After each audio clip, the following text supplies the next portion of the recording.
there are qualities with the slower handwritten approach that we not just appreciate but actually miss. There's something about the interaction when a developer and a designer is working closely together for a longer period of time on a feature where occasionally you end up with something that's better. And I would encourage people who are listening to not just jump on the AI bandwagon and going, every customer is looking for AI this, AI that. Like there are plenty of people who are not, and big, huge, massive groups of customers who do not want that as the lead feature. If you tell the AI to, well, you don't tell the AI, you just start a new session, right? And boom, amnesia. They've completely forgotten that they spend a lot of expensive tokens producing this stuff, and they're not offended. In fact, if anything, Anthropic and OpenAI, they're going to be like, great, you want to start over? That's another batch of tokens for us to sell you. Welcome to REWORK, a podcast by 37 Signals about the better way to work and run your business.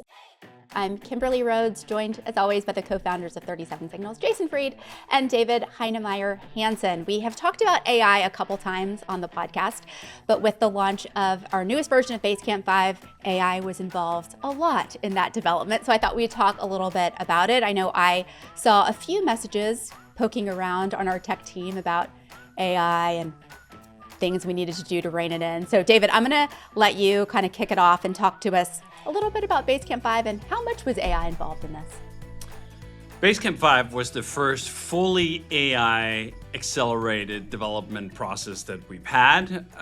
The past product that we launched before Basecamp 5 was Fizzy. And Fizzy had very little direct AI generated code in it. It had a little bit around the edges, but the vast majority of that code was written by hand for someone to put that product out. And it's interesting because Fizzy only just launched back in December.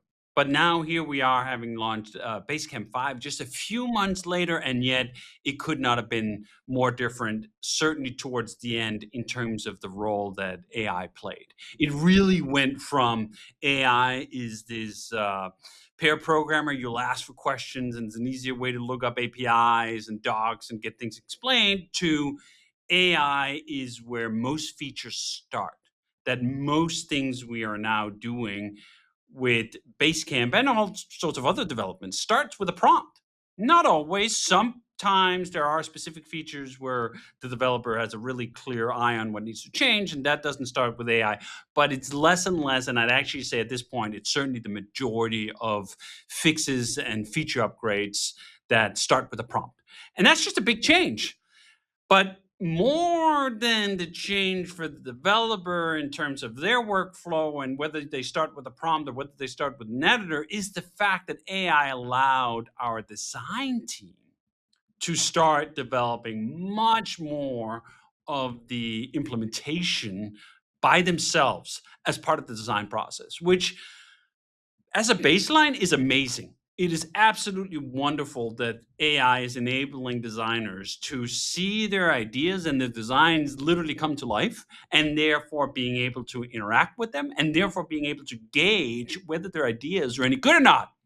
The problem with traditional design is traditional application design is when you divorce it from how does it flow, how does it work, what does it look like with real data in a production situation, it's just really difficult to land the spot.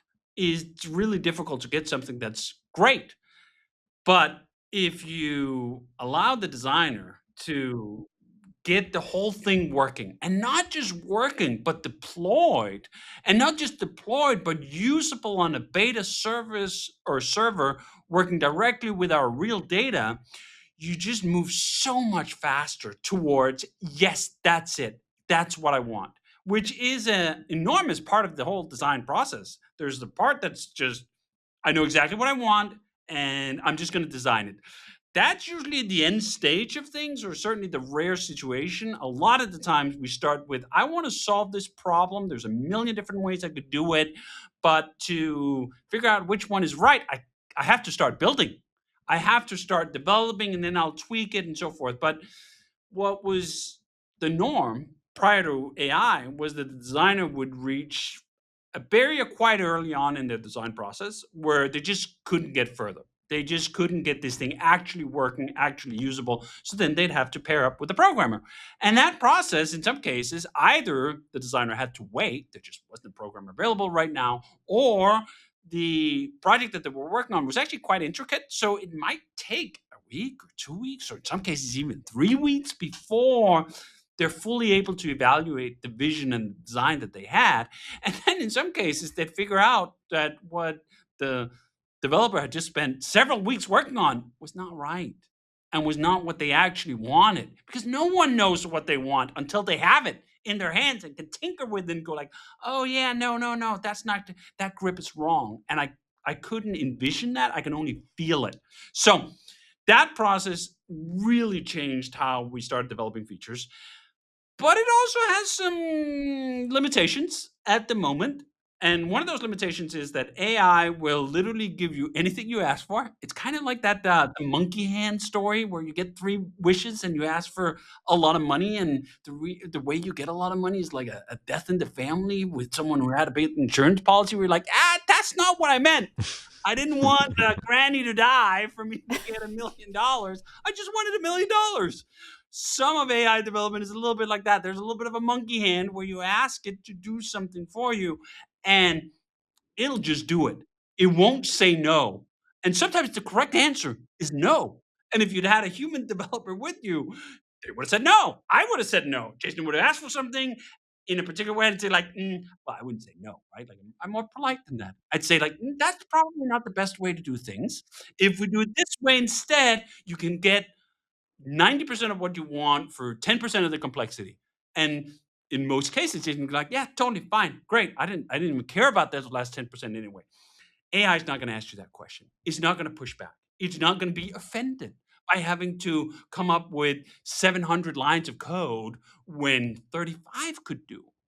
The problem is if you just keep doing that, if you keep asking the monkey paw for more wishes, you're going to get a distorted code base. At least right now, I mean, we should timestamp this episode because it might very well change by the end of the summer as new, more powerful models come out here. But as of what are we, July now, 2026, this is still the state of the art. The state of the art is that the models are incredibly powerful, and they've even gotten quite a lot more powerful just in those last 6 months that we've been rushing to get to the end of Basecamp 5 and then doing the follow-up work afterwards. But they're still not at a place where if you just have a designer prompt their way through, let's say, 20 features, that you're going to end up with something that has a coherent architecture that's easy to continue to develop on, that's a pleasant place for humans to work alongside it. So we had to pull back a little bit a couple of times where the eventual rule became you should start like this. As a designer or a product manager or anyone with a good idea for a new feature, make it work. Whatever you need to do, just make it work. Run it on a branch, get it on a beta, show it to Jason, show it to Brian, try it with a larger share of the company. And then if you like what you have, we should not think that that's something you can just hit merge on. You cannot just take that output and then shove it straight into the code base and then expect that always going to be well. We did that a couple of times, and we ended up with some technical debt, which is the polite word for crappy code that needs to be swept up after the fact. And it's always harder to do it after the fact than it is to do it before the fact. So the final rule was if you're making changes to the Ruby code or to the JavaScript code, and you're on the design side or a junior programmer, you should just have someone look it over. You should have someone more senior look it over. And when they do look it over, you kind of have to be able to stomach that sometimes the answer is, I can't use any of this. What the AI has produced works, but it would destroy performance, it would puncture the architecture, it would have security issues, or any of the other considerations that a skilled programmer might identify with a piece of code is present here. And so what? That's fine. We are no longer attached to this piece of code that has been produced by prompts because, I mean, we didn't write it. There's not a human on the other side. If you tell the AI to, well, you don't tell the AI, you just start a new session, right? And boom, amnesia. They've completely forgotten that they spend a lot of expensive tokens producing this stuff, and they're not offended. In fact, if anything, Anthropic and OpenAI, they're going to be like, great, you want to start over? That's another batch of tokens for us to sell you. So when that's the case, when the residual code has very little value, you don't feel as bad about throwing it out. And therefore, when a senior programmer on our team looks at something produced by prompt that isn't right, they can just go like, I'm just gonna put it all into trash. And we're gonna take the idea you arrived at, the concept, the design, probably the HTML, probably the CSS, and we're gonna wrap it around a new implementation. And that's gonna be fine. We've still got to the final destination much faster. And that's the other thing. I mean, this really is a lot faster. We were able to do a lot of things, especially in the last sprint, where I would look at the amount of outstanding work and went like, do you know what? Pre-AI, this just wasn't going to happen. Now, there was a slice of that was whack-a-mole. There was a slice of that, especially in the phase where we were still trying to figure out how far we can push the prompt. And some designers pushed the prompt very far. I mean, awesome. You gotta touch the electric fence to know whether it's actually on, and it was on, so it gave us a little bit of a shock, but totally fine. They pushed it really far, and then we kind of had to pull back a little bit, because otherwise you can end up in sort of this prompt loop where you're like, make this happen. Oh, you broke two things. Fix one thing. Or you broke another three things. And that's just not a pleasant place to be. So even if code is really cheap to produce, quality code still takes a fair bit of effort. And it takes some dedicated prompting, some understanding of how the architecture already is and what fits in well and what you can just let the models run wild with, and which other parts you kind of have to rein them in a bit. But I'd still say as a whole, Basecamp 5 is a lot better because we were able to use AI both to figure out what we wanted and then also to produce what we wanted, and then finally to fix a lot of issues AI assisted. I mean, this is one of the things we saw after we launched. We talked in the previous episode about some of the performance issues, some of the pathological cases where some customers just have very rare data shapes where like they have thousands of entry in a part of the product where we don't expect that because we very rarely see it and we don't have it in our own account. And you take those kind of cases, and AI is truly incredible. Not just at fixing the issue, but at diagnosing it and going through logs and figure out where these outliers, then trying to go through some loops where it's rewriting queries or whatever the optimization is, and then producing something quantifiable. And it goes like, here's a thing you had, here's a new thing I made, and it's now 72% faster. And it's kind of that labor intensive, almost scientific work that AI just excels at. And then still on, I want you to write me a new feature that requires a fair amount of Ruby and a fair amount of JavaScript.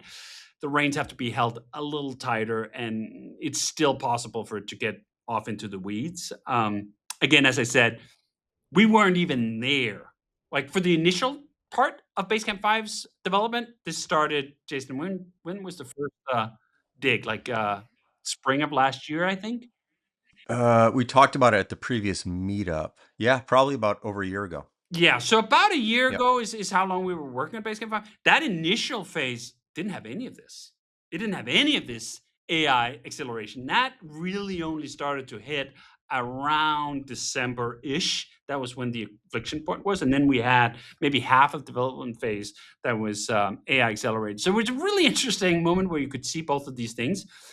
And I'd say finally, there are qualities with the slower handwritten approach that we not just appreciate but actually miss. There's something about the interaction when a developer and a designer is working closely together for a longer period of time on a feature where occasionally you end up with something that's better. And I know that's just a reality of things. If you take 3 weeks to slow cook something and spend all your attention on it, it's not all mechanical.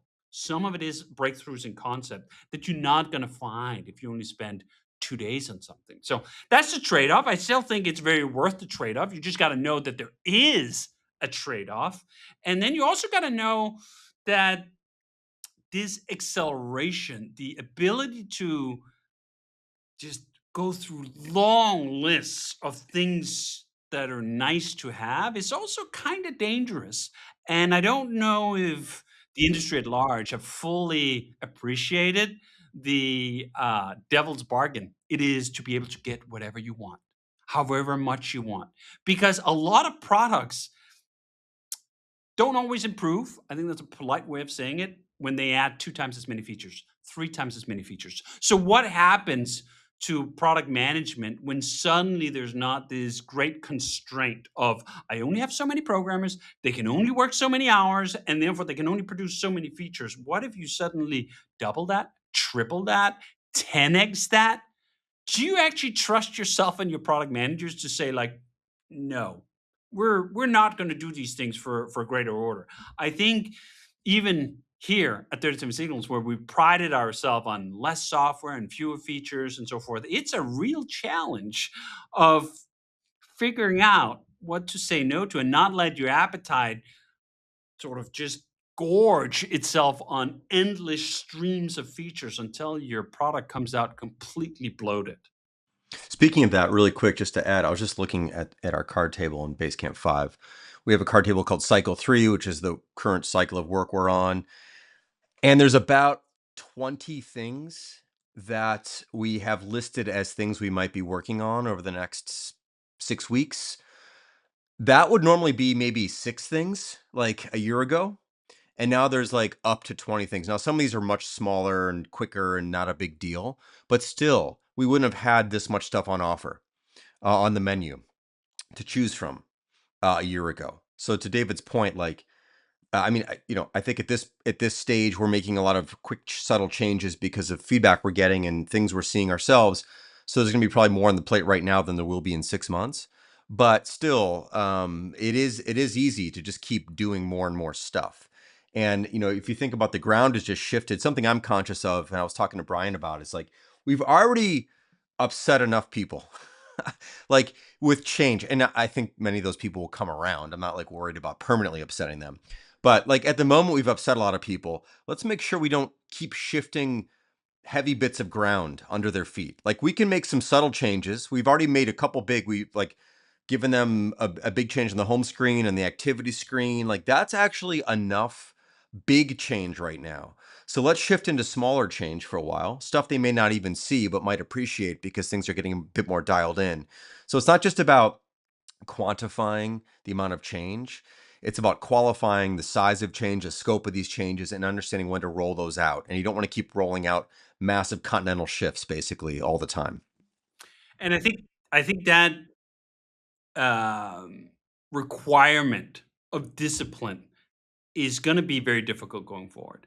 And I think there's some opportunity here that when it becomes easier and easier to make a bigger and bigger product, I'd like to believe that the distilled product, the carefully curated product, the product that doesn't do everything for everyone in all different shapes and sizes is going to gain more value.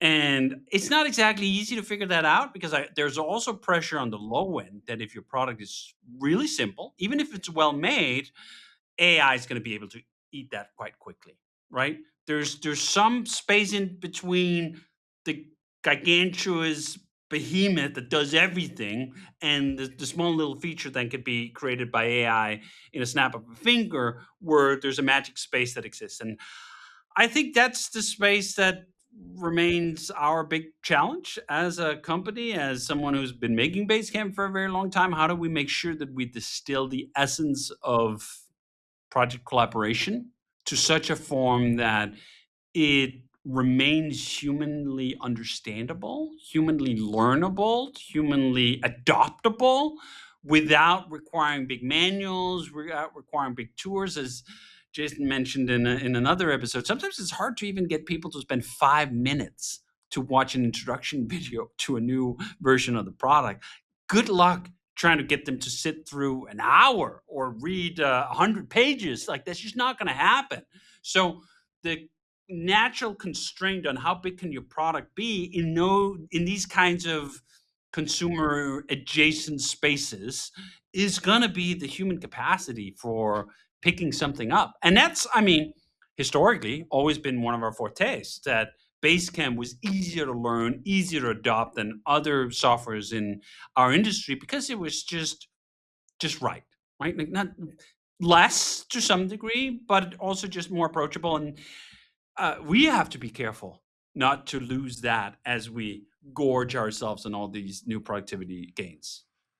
And on the front end of that, we've been very careful about that on the marketing side as well. So if you go to Basecamp, I invite everybody to go to basecamp.com and open a few different browser tabs. Let's talk about other products in our industry. You can go to clickup.com, monday.com, notion.com, asana.com. I'm not sure what else would qualify in there, but if you look at all of those products, how they're presented today, it's AI first. It's AI is everything. It's all there is AI. And I will tell you, having just interacted with literally thousands of customers over the past handful of weeks here, a lot of people don't want that. They're not interested in that right now. It's not that AI isn't useful in their life, but to lead with that, to be the primary touch point, to be the front door for everything is not what a lot of people want. Now, there might be plenty of people online who want that, but there's a lot of people in the world who do not want that. And it's extremely intimidating for them. And I'm not saying that they're behind either. Like, they just don't, their work is not that. That's not what they need out of a tool. And so we're very careful about making sure that we're an option that is modern. And you can bring your agents to Basecamp if you want. We have agents working in our Basecamp, and you can do all those things. But we're also saying, like, this is straightforward and easy to use. These are words that have been lost. This used to be how everyone actually talked about their product. Easy to use. Like, we still have that on our homepage. I actually don't think I've seen that phrase kind of anywhere else in the last few years. It's sort of been forgotten. And I think for a lot of people, it's still preeminently the most important thing for them. Can I use this thing? Can I get other people to use this thing with me? Am I going to understand this thing? If I have to explain this to someone else who's not a technical person, are they going to get it? This is very, very important. And I would encourage people who are listening to not just jump on the AI bandwagon and going, every customer is looking for AI this, AI that. Like, there are plenty of people who are not, and big, huge, massive groups of customers who do not want that as the lead feature. So it's not all that everywhere. And if you talk to people, you'll find that they are not all that everywhere all the time. So keep that in mind as well. I think this is what's so hard about our industry, because if you are a developer, a designer, anyone who's making software, you will have heard almost about nothing but AI for the past 2 years. And therefore, it's very difficult not to let that soak into every decision you make about everything, including how you position your product and how you build for your product, that AI is such a tidal wave that it seemingly just washes all these other considerations away, including, like, can I get humans to understand this product that we're making and selling? And yeah, it's not easy, because we can't just dismiss this as it's just a fad, right? Like, the AI revolution that's just coming underway now. I mean, that's the other thing that's important to remember. Literally, when we were just talking about how AI was being used to make Basecamp, we're talking about what happened the last 6 months, the last 9 months, the last year at the very most. This is extremely recent stuff to be able to use it for these kind of productivity gains. And first of all, even when you have things that are getting adopted very quickly, like AI, it doesn't get adopted universally within 6 months or 12 months. In some cases, it just doesn't even fit at all. But it is still the most important tidal wave that has come from our industry, quite possibly bigger than the internet. And that was the tidal wave that we have been riding for the past quarter of a century with Basecamp. So it's this weird in-between place where, on the one hand, I think if you are a software developer and you've decided that AI is just not for you at all, you don't care about it, it's all just a fad, it's all just hype, I don't think that's a good place to be. And I'm saying that with as much empathy as I can, because I mean, I occasionally also read just the 900th breathless opinion piece on the latest model and just go like, Jesus, would you shut up for just a second about this stuff? I mean, first of all, you were raving and ranting about just this other thing 3 days ago. Like, my brain simply can't take that amount of just breathless boosterism. And I then put that in a little jar and it goes over there. And then there's also just the magnificent daily encounters with these models where I just go like, I cannot believe we're making computers do this. It is so exciting. It is so novel that we can just talk to the computer and it produces amazing software. Not always, but increasingly persistently good software. And you have to be able to hold those things in your head at the same time, that there's a tremendous amount of hype. And some of the hype is ahead of where the market is right now, and certainly ahead of where lots of customers are. And then there's also the other part of the equation that is, this is absolutely real. This is not a fad. This is as strong of a signals as I've gotten from our industry literally since the internet. And I remember the internet very fondly and very vividly. And I also remember in like 95, 96, 97, how many people were just determined to tune out all the hype there was for the internet in those days and go like, this is nothing more than an advanced fax machine. It's not going to have a major impact on our society or our economy or whatever. Just tune it out. And clearly that was just a category error, fundamental misunderstanding of technology. So, yeah, I think I'm trying to sit there. We're trying to sit there as a company, trying to embrace the enthusiasm, embrace the wonder of computers doing these things. I think if you are a person who's a designer of software, a programmer of software, you should be excited about computers. Like, computers, fundamentally, the idea that you can make machines do these things should be appealing, should be exciting, should be just invigorating. So, like, soak that in and then sit and enjoy that. And then also go like, yeah, and then now I'm also going to make software that's just not just for me, my industry, my super early adopters and that part of the curve. We're also making people, or a bunch of software for totally normal people whose day and life and work has not just been completely rewritten overnight by AI. Okay, last question before we wrap it up. David, you mentioned tokens earlier, and I've heard stories about companies unknowingly spending millions of dollars on AI development. Tell me how we're managing that. It might be none of my business, but I'm curious. Like, are we looking at our token spend? Is there a budget for tokens? Like, how does that work in this small company who is framed on always staying profitable? Yeah, so it's actually interesting. We're in a really good spot on that as of yet. Now, these plans may change and so forth, but we exist just far enough below the enterprise tier where we're not actually buying individual tokens. We're buying these subscription plans that the providers of the frontier models are offering. And they can be expensive, as in like hundreds of dollars per person per month, but they're not to the tune of some of the spends that I've seen or heard about from large enterprises that just buy tokens. I was going to say in bulk, but that's not actually what they do. They buy them a piece. And those tokens really can add up. I've heard cases where individual developers have been able to spend as much as $250,000 over a 1-year run rate. And obviously, well, I don't know, obviously, maybe not obviously, but for me, my optics, my wallet, my perception, like, no, we're not going to spend $250,000 on tokens for a single developer. That's just not where this is. But it is still something we need to pay a lot of attention to. And we need to make sure that we're not just paying attention to what's happening with the frontier models, whether you buy them from Anthropic or OpenAI, but also keeping them honest by using open source models, or not open source, open weight models. And this has been one of the things that I've found just such a marvelous revelation, or maybe even irony, of modern computing, is that the open weight models are all Chinese. And the open weight models are very cheap They're very cheap to run. You can run them on American providers or European providers. It's not like you have to send all your data to China to get these models run. But they're also not quite as good as the frontier models, but they are shockingly few steps behind. There's a new model that just came out a few days ago, GLM 5.2, that on a bunch of benchmarks are being compared to an Opus 4.8 or any of the other like leading edge frontier models. And that's just incredible that like in theory, you could run that model yourself. In practice, not so much. It requires, I don't know, $80,000 worth of equipment in your closet to do it. But there are providers who just do that, inference providers who will take these open weight models, they'll put it on their commodity hardware, and then they'll just serve it for you.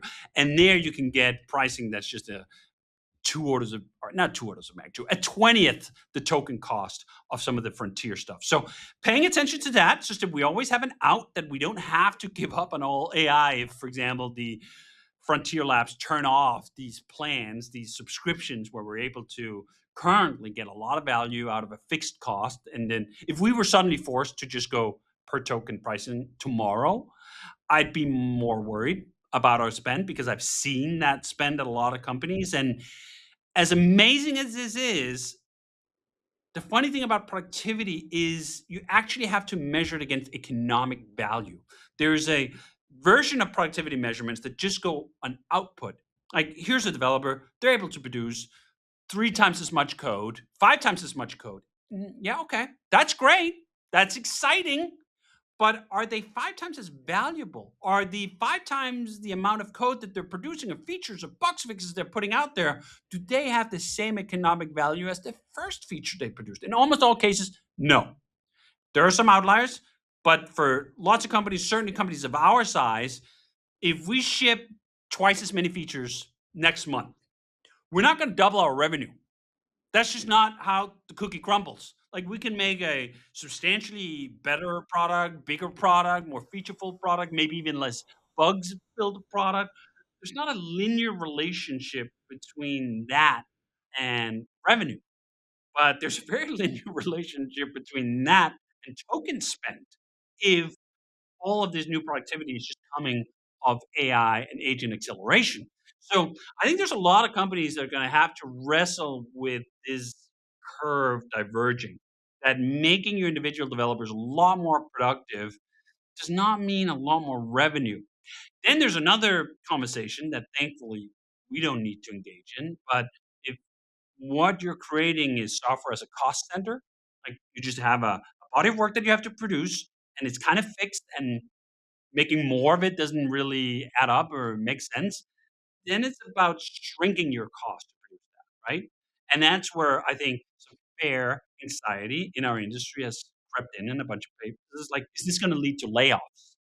And for us, we can just say, like, no, we're happy with the size of the company we are. We've always been well within our skis. We've not overextended ourselves. We do not need to change our composition as a company, certainly not now, from what's happening with AI. We can just take all of this productivity and put it towards making better and more things. And in some cases, that means more Basecamp. It means more Basecamp features. It means more Basecamp bug fixes and a bunch of things. But it also means other things. We can open source more things. We can give more things back. We can do all of that. But you still have to have the economics in mind. Like, the token spend has gotten out of hand. This is what you're seeing with a lot of the profit warnings that's coming out of the big labs. Some of the anxiety in the stock market was about this too, that they have large customers who are going like, yeah, it's making us more productive, but we're not making more money. So something's going to have to give. We can't just exponentially keep increasing our token spend if customers aren't buying more of our stuff. Yeah. Well, with that, we're going to wrap it up. Jason, you mentioned that you can bring your agents to Basecamp. You can find information on that on basecamp.com/agents. REWORK is a production of 37 Signals. You can find show notes and transcripts on our website at 37signals.com/podcast. Full video episodes are on YouTube. And if you have a question for Jason or David about a better way to work and run your business, leave us a video recording. You can do that at 37signals.com/podcast question, or send us an email to rework@37signals.com.